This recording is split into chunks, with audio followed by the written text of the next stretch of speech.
Hello scientist. तो देखिए exercise 10.1 का आगे 15th क्वेश्चन स्टार्ट करेंगे। तो 15th क्वेश्चन की स्टेटमेंट में देखिए साइंटिस्ट इसने क्या बोल रखा है।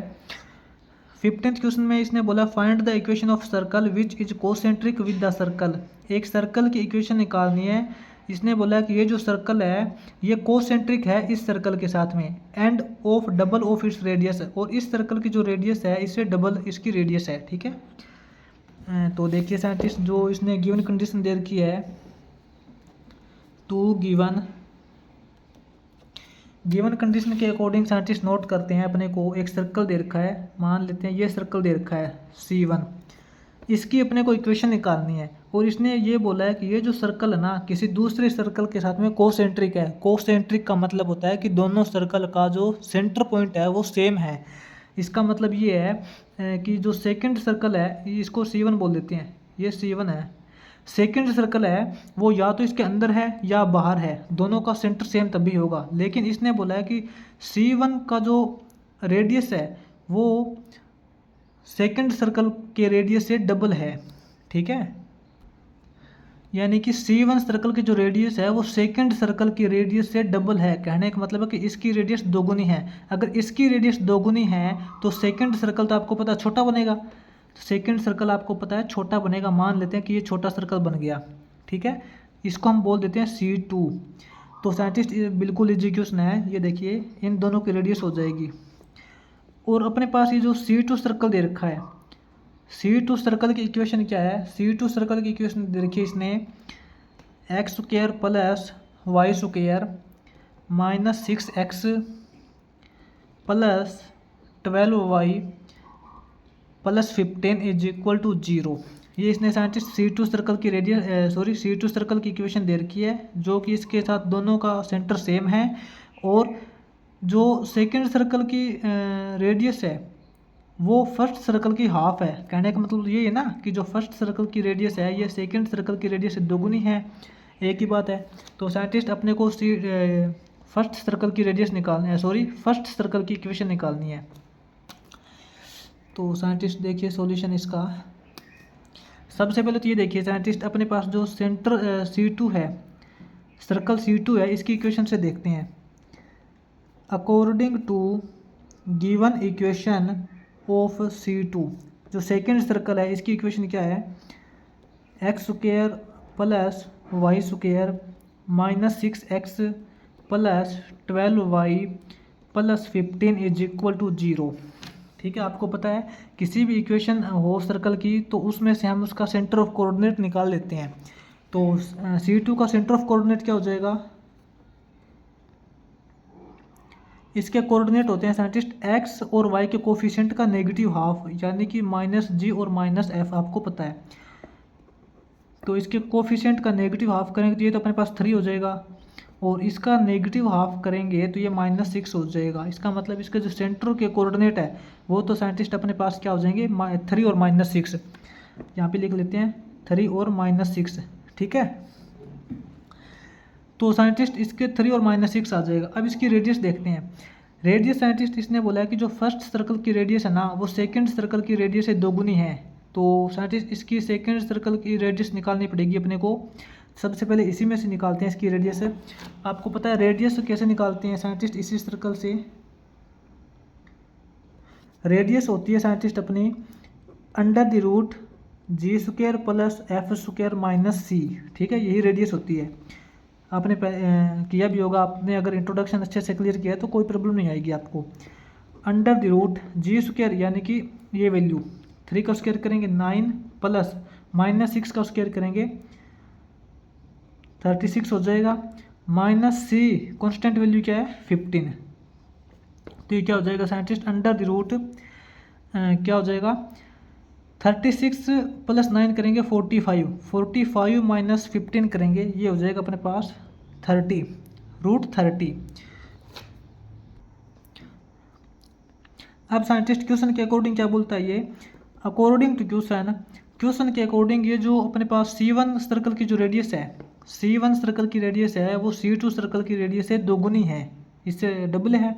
तो हम यहाँ पे बोल सकते हैं C1 सर्कल की रेडियस हम मान लेते हैं R1 है, वो C2 सर्कल की रेडियस से दोगुनी है।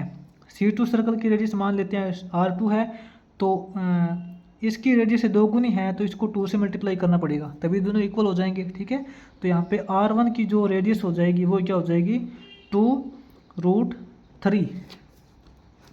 ये जो अपने पास साइंटिस्ट, ये जो फर्स्ट सर्कल है R1, इसकी रेडियस हो जाएगी ये जो बड़े वाली लाइन है, ये इसकी रेडियस हो जाएगी 2√3।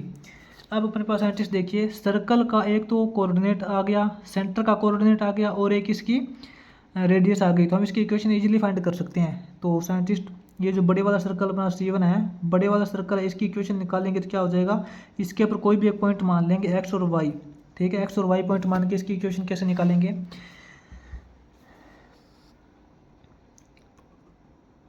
Equation of circle C1 circle की इक्वेशन अपने पास हो जाएगी x माइनस उसके जो सेंटर के कोऑर्डिनेट क्या है 3 और -6, 3 और -6, x माइनस 3 का स्क्वायर प्लस y माइनस -6 करेंगे तो +6 हो जाएगा, +6 का square is equal to radius का स्क्वायर। रेडियस क्या है साइंटिस्ट, फर्स्ट सर्कल की रेडियस है 2√3, 2√3 का स्क्वायर करेंगे तो देखिए 2√30 का स्क्वायर। तो अपने पास इक्वेशन देखिए क्या आएगी इस सर्कल की, x square plus 9 - 6x plus y square plus 36 plus 12y is equal to 2√30 का स्क्वायर करेंगे साइंटिस्ट, 2 का स्क्वायर हो जाएगा 4 और √30 का स्क्वायर हो जाएगा 30, 30 × 4 करेंगे 120 हो जाएगा इज इक्वल टू 120। इसको इस तरफ लेके आएंगे, x square plus y square minus 6x plus 12y 36 plus 9 plus 45, ठीक है, माइनस 120 इज इक्वल टू 0। अपने पास इक्वेशन आ जाएगी x square plus y square minus 6x plus 12y। Scientist 45 minus 120 करेंगे -75 हो जाएगा इज इक्वल टू 0। तो अपने पास साइंटिस्ट इक्वेशन आ जाएगी सर्कल की x square plus y square minus 6x plus 12y minus 75 is equal to 0। ठीक है, ये अपने पास इक्वेशन आ जाएगी इस बड़े वाले सर्कल की। तो अपने पास साइंटिस्ट ये 15th क्वेश्चन हो जाएगा। इसके बाद में देखिए इसका 16th क्वेश्चन करेंगे आगे। तो साइंटिस्ट आगे 16th क्वेश्चन की स्टेटमेंट देखिए। 16th क्वेश्चन के अंदर इसने बोला find the equation of circle concentric with the circle. एक सर्कल की इक्वेशन दे रखी है, ठीक है, तो इस सर्कल का जो सेंटर ऑफ कोऑर्डिनेट है वही इसका सेंटर ऑफ कोऑर्डिनेट है, कहने का मतलब कि दोनों का सेंटर सेम है, end of double it's area, और इस सर्कल का जो एरिया है इस सर्कल का एरिया से डबल एरिया है इस सर्कल का। ठीक है, तो अपने को इसकी इक्वेशन निकालनी है। तो 16th क्वेश्चन के साइंटिस्ट टू गिवन, जो गिवन केस है वो नोट करते हैं। साइंटिस्ट अपने पास एक वही सेम कंडीशन करते हैं। अपने को एक सर्कल दे रखा है, इस बार बड़ा सर्कल बना लेते हैं C1। ये साइंटिस्ट अपने पास C1 है, ठीक है, बड़े वाला सर्कल। अब इसने बोला है कि जो C1 का जो सेंटर ऑफ सेंटर है वो सेंटर सेम है किसी सेकंड सर्कल का। सेकंड सर्कल का सेंटर मान लेते हैं कि सेकंड सर्कल इससे छोटा है C2, तभी तो इसका जो एरिया, तभी इसका एरिया बड़ा आएगा। ठीक है, तो ये अपने पास साइंटिस्ट C2 हो जाएगा अपने पास। और ये जो C2 है इसकी इक्वेशन अपने को दे रखी है, सेकंड सर्कल की इक्वेशन है x square plus y square, x square plus y square minus 6x plus 12y minus 6x plus 12y plus 15 is equal to 0। ठीक है, ये इसकी इक्वेशन दे रखी है। और इसने बोला है कि बड़े वाले सर्कल का एरिया छोटे वाले सर्कल के एरिया से डबल है, तो इसकी हमें इक्वेशन निकालनी है C1 की। तो साइंटिस्ट देखिए,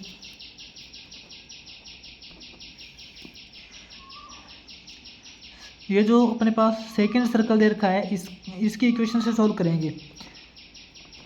according to given equation of second circle, इसकी इक्वेशन दे रखी है x square plus y square minus 6x plus 12y plus 15 is equal to 0। आपको पता है इसके सेंटर के कोऑर्डिनेट क्या हो जाएंगे। सेंटर साइंटिस्ट दोनों का C मान लेते हैं, ठीक है, तो इसके सेंटर के कोऑर्डिनेट आपको डायरेक्ट पता है साइंटिस्ट, इसके एक्स और वाई के कोफिशिएंट का नेगेटिव हाफ होता है। तो इसका जो नेगेटिव हाफ करेंगे तो ये 3 हो जाएगा, इसका नेगेटिव हाफ करेंगे तो -6 हो जाएगा। तो साइंटिस्ट ये जो सेंटर के कोऑर्डिनेट है वो तो 3 और -6 दोनों सर्कल के हैं, ठीक है। अब साइंटिस्ट अपने पास देखिए, इसने अब एरिया का रिलेशन दे रखा है, ठीक है।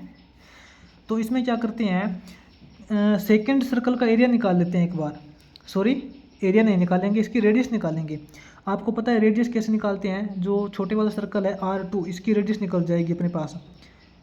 छोटे वाला सर्कल C2 है, इसकी रेडियस R2 निकालेंगे।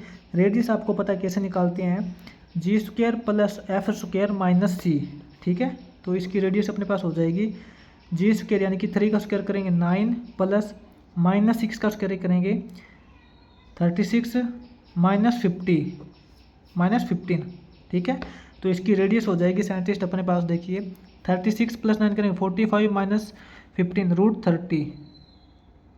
तो एक बार तो साइंटिस्ट देखिए इसकी जो रेडियस है वो √30 आ गई। अब क्वेश्चन के अकॉर्डिंग साइंटिस्ट इसने एरिया का रिलेशन दे रखा है, रेडियस का रिलेशन नहीं है, एरिया का रिलेशन दे रखा है। तो अकॉर्डिंग टू गिवन क्वेश्चन के अकॉर्डिंग साइंटिस्ट मान लेते हैं, लेट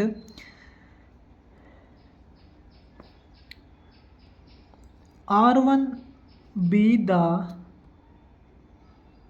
रेडियस ऑफ C1। जो फर्स्ट सर्कल है बड़े वाला सर्कल C1, इसकी रेडियस R1 मान लेते हैं, एंड जो R2 रेडियस है वो मान लेते हैं B the radius of C2। Second circle की रेडियस R2 है और फर्स्ट सर्कल की रेडियस R1 मान लेते हैं। तो इनके एरिया के अंदर रिलेशन दे रखा है। क्वेश्चन के अकॉर्डिंग साइंटिस्ट एरिया आपको पता है πr² होता है, ठीक है। क्वेश्चन के अकॉर्डिंग इसने एरिया दे रखा है πr1 का स्क्वायर। जो बड़े R1 जो बड़े वाला सर्कल है, बड़े वाले सर्कल का जो एरिया है वो इसने दे रखा है 2 × πr2 का स्क्वायर। जो छोटे वाला सर्कल है जिसकी रेडियस R2 है, इसके एरिया से 2 गुना दे रखा है, ठीक है। तो देखिए साइंटिस्ट, पाई से पाई दोनों तरफ कैंसिल हो जाएगा। अपने पास क्या बचेगा, अपने पास बचेगा यहाँ पे R1 का स्क्वायर = 2R2 का स्क्वायर। तो अपोन में यहाँ पे करेंगे R2 का स्क्वायर = 2/1 हो जाएगा। देखिए इनकी क्रॉस मल्टीप्लाई करेंगे, R1 का स्क्वायर × 1 करेंगे तो R1 का स्क्वायर = 2 × R2 का स्क्वायर, ठीक है। इसको हमने इस फॉर्म में लिख लिया। तो R1 का स्क्वायर अपॉन R2 का स्क्वायर, साइंटिस्ट इसका हम स्क्वायर रूट करेंगे R1/R2 हो जाएगा। दोनों तरफ स्क्वायर रूट करेंगे तो R1/R2 = √2 हो जाएगा, ठीक है। तो यहाँ से हम साइंटिस्ट R1 की वैल्यू निकाल सकते हैं। यहाँ से साइंटिस्ट R1 की वैल्यू क्या हो जाएगी, R1 की वैल्यू यानी कि बड़े वाले सर्कल की जो रेडियस है वो हो जाएगी √2R2। जो छोटे वाले सर्कल की जो रेडियस है उसका √2, ठीक है ना। बड़े वाले सर्कल की रेडियस है, छोटे वाले सर्कल की रेडियस का R2 टाइम है, √2 टाइम है, सॉरी। तो साइंटिस्ट अपने पास जो R1 क्या हो जाएगा, R1 छोटे वाले सर्कल की जो रेडियस है वो क्या हो जाएगी √2R2।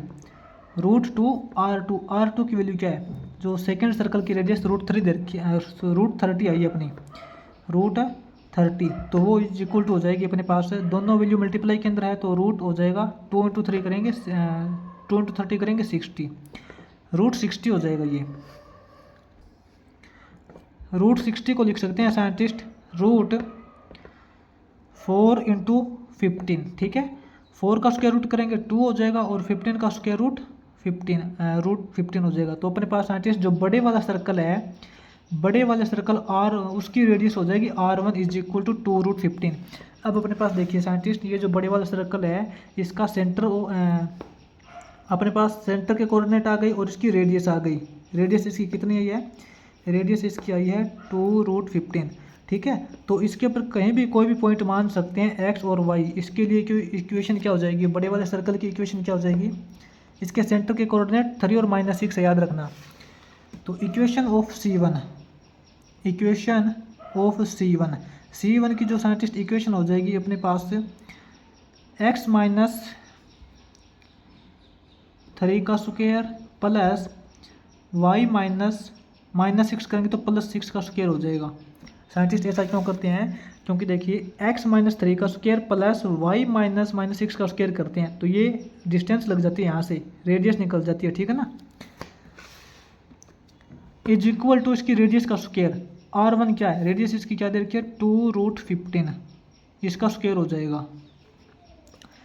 तो इसको सोल्व करेंगे अब अपने पास हो जाएगा x² plus 9 - 6x plus y² plus 36 plus 12y is equal to 2√15 का स्क्वायर करेंगे साइंटिस्ट, 2 का स्क्वायर करेंगे तो 4 हो जाएगा और √15 का स्क्वायर करेंगे 15 हो जाएगा, तो 15 × 4 करेंगे 60, ठीक है।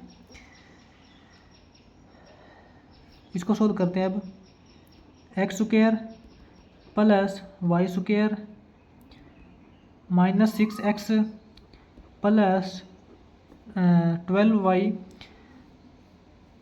36 प्लस 9 करेंगे 45 प्लस 45 हो जाएगा। इसको इस तरफ लेके आएंगे -60 हो जाएगा इज इक्वल टू 0। इक्वेशन क्या बनेगी x² plus y² -6x plus 12y 45 - 60 करेंगे -15 हो जाएगा इज इक्वल टू 0। अपने पास इक्वेशन आ जाएगी scientist x² plus y² -6x plus 12y -15 is equal to 0, ठीक है। ये साइंटिस्ट अपने पास यहाँ पे C1 सर्कल की इक्वेशन हो जाएगी, बड़े वाले सर्कल की इक्वेशन। तो साइंटिस्ट अपना यहाँ पे ये 16th क्वेश्चन कंप्लीट हो जाएगा।